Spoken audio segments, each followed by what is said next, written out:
Welcome to the Online Digital Marketing Podcast. We'll be discussing marketing strategies, trends, and tips that will help your business succeed in the digital age. Every episode, we'll be interviewing industry professionals and providing valuable insights on how to leverage digital tools for maximum engagement and ROI. Don't forget to subscribe so you can stay up to date on the latest trends in online marketing.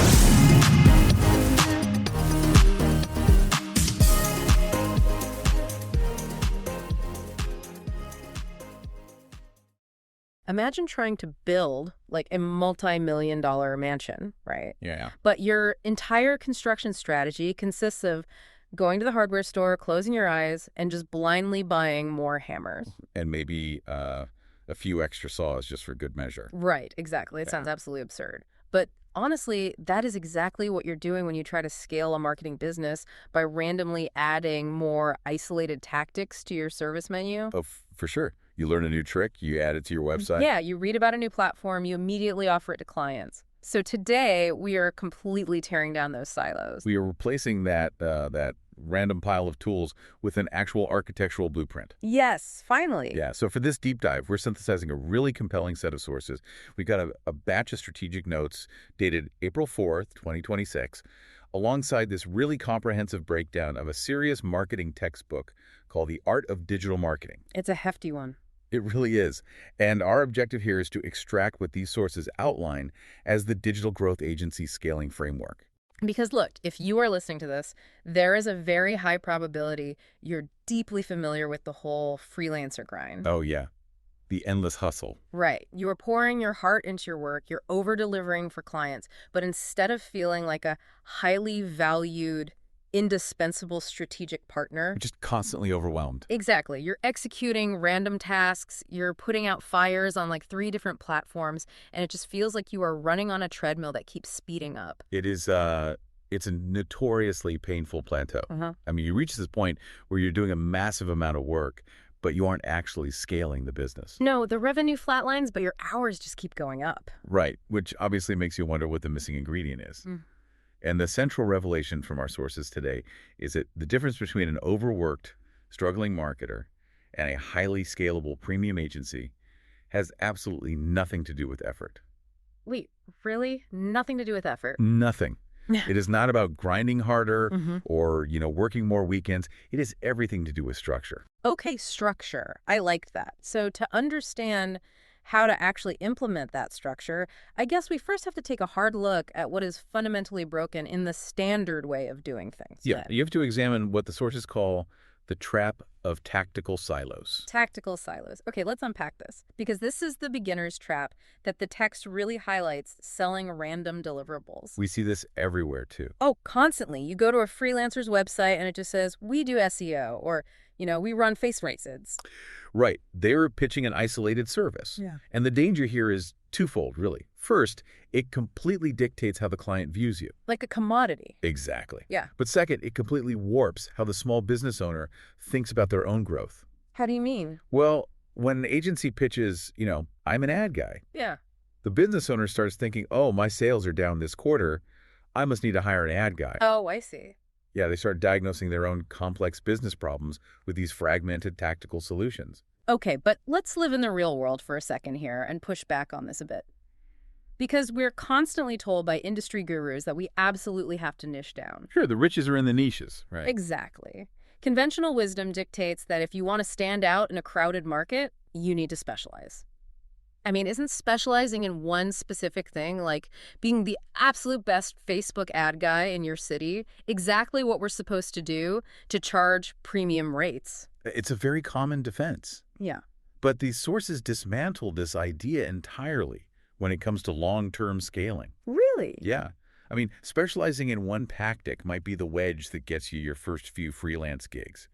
But staying inside that tactical silo permanently, that positions you as just a service provider. Just a hired hand. Exactly. You are the hired hand performing a mechanical task. Yeah. And that stalls your growth because you are completely divorced from the big picture of the client's business. Wow. Okay, and from a risk perspective, that's honestly terrifying. Oh, it's a nightmare. If I'm strictly the Facebook ad guy and Facebook rolls out some algorithm update that just tanks my client's return, I mean, I'm out of a job. You're done. My entire livelihood is tethered to a platform I don't even control. That fragility is a huge liability. Furthermore, look at it from the client's perspective for a minute. If they hire an SEO specialist, an ad buyer, and like a social media manager who is actually steering the ship, Nobody. right, the client is stuck playing general contractor to this fragmented team of tactical experts who aren't even communicating with each other. That's a really good point. None of those individuals are actually responsible for the overarching revenue of the company. Nope. They only care about the metrics inside their specific silo. So the client is just left holding the bag. Okay, so if staying in these isolated silos is the trap that's keeping us overworked and underpaid, how do we fundamentally change the dynamic? How do we stop being the hammer and become the architect? Well, we have to completely flip the script on our approach to strategy. This is the massive paradigm shift introduced in the art of digital marketing. Okay, lay it on me. The core rule is this. Instead of choosing marketing channels at the outset, you must start with the customer journey, then choose the channels. Wait, so selling a Facebook ad campaign before you mapped the journey? Yeah, Here's where it gets really interesting, because that's basically like a doctor walking into a waiting room, not asking a single question, and just handing out antibiotics to everyone because he considers himself the antibiotic guy. that is a brilliant way to frame it. You would lose your medical license for that. Right, but we do it in marketing every single day. We really do. You have to diagnose the patient first. What's fascinating here is that the strategy must be dictated entirely by customer behavior, never by your personal preference for a tool. Because if you're an SEO agency, every client problem magically looks like an SEO problem. Exactly. But if you start with the customer journey, you might realize that search visibility isn't their bottleneck at all. So let's get under the hood of this customer journey concept, because it's really easy to say, understand the customer, but what does that practically look like? It's detailed. Yeah, like how do we map this out without needing some massive enterprise research budget? Well, it requires mapping out the very specific psychological and digital touch points a user experiences. Okay. From total unawareness to considering options to making the final purchase, you really have to look at attribution windows. Give me an example. So let's say a client insists they need more bottom of funnel Google ads because, that's where the final click happens. Right, that's what they always say. But when you map the actual journey, you discover that their highest value customers actually first discovered the brand a month earlier through like an educational video on social media. Oh, wow. And they signed up for a newsletter, sat in an email nurture sequence for 3 weeks, and then finally Googled the brand name to buy. So if you act like a tactical silo and you just pour all their budget into search ads while completely ignoring that educational video and the email sequence, The entire ecosystem collapses. man, that makes so much sense. The channels have to be woven together. The top of funnel content feeds the email sequence. The email sequence feeds the retargeting ads. The retargeting drives the search intent. It's all connected. When you understand that flow, you integrate everything toward a single goal. And that is the exact shift that elevates you from a basic service provider into a true strategic partner. You transition from managing isolated clicks to managing what the sources call a cohesive revenue system. Precisely. A revenue system. Okay, I absolutely love the theory of a cohesive revenue system. But let's bring this down to earth for a second. Sure. Because if I walk into a pitch meeting with a skeptical local business owner and say, hey, I'm going to map your touch points and build a revenue system, they might just stare at me blankly. They probably will. So how do we actually operationalize this abstract concept? What does this all mean for the listener trying to actually sell this to a client? This is where the art of digital marketing provides incredible practical value. The sources detail a concrete 5-step digital growth framework to take this theory and make it a repeatable reality. What are the steps? It breaks down into research, planning, execution, measurement, and optimization. Okay, let's pause right at the beginning there. Research and planning. Because this is where I see the most friction happening. Oh, definitely. If I tell a client I need to spend the first month just researching and planning, they're going to push back hard. They want leads yesterday. Exactly. How do you package research and planning when the client just wants to hit the gas? We all know the client who says, I don't want to pay for research, just turn the ads on. Right. It's a very real hurdle. But the solution the sources provide is entirely about positioning. Positioning, okay. You do not sell research as some optional line item add-on. Instead of selling random deliverables, you package the entire 5-step framework as your core offer. Okay, so what's the pitch? Your fundamental pitch becomes, we build and manage your entire digital growth system. Oh, I see. You change the framing completely. It goes from, I'm charging you to think about your business to, this is the system required for success. Exactly. The sources emphasize that utilizing the research and planning phases first is completely non-negotiable. Why so strict? Because it allows you to deeply understand user behavior before committing a single dollar to a specific channel. Right. When you explain to a client that skipping these steps is like pouring a foundation on a swamp, it instantly increases the perceived value of your work. You're essentially communicating, we don't guess with your money. We audit your past data, we plan the architecture, and then we execute. That's exactly it. And that builds an incredible amount of trust right out of the gate. Yeah, it positions you as the expert in the room. It's a sharp contrast to the freelancer who just promises overnight results based on a hunch. And once that trust is established, and you move through the execution phase where campaigns actually go live, you arrive at what the text argues is the most crucial phase for client retention. Which is? Step 4, measurement. Okay, let's dig into measurement. Because this is the make or break moment, isn't it? Oh, absolutely. We've planned, we've executed, the system is running, but by month 2 or 3, the client is looking at your invoice and getting nervous. They always do. So how do you prove the massive value of the system so they never want to pull the plug? You rely unequivocally on the data, but not just any data. What kind of data are we talking about? The sources focus immensely on business-level tracking and ROI.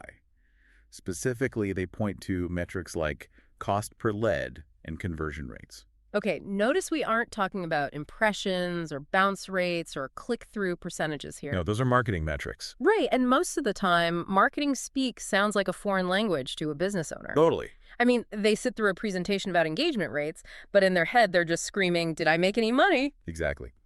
If we connect this to the bigger picture, the metrics highlighted in the framework, cost per lead, conversion rate, overall return on investment, they act like a universal translator. A universal translator between marketing speak and business owner speak. I love that. That really is. Because when you can sit across the table from a client and say, look, for every $1 you feed into this revenue system, we are generating $3 back, and here is the exact cost to acquire a new customer.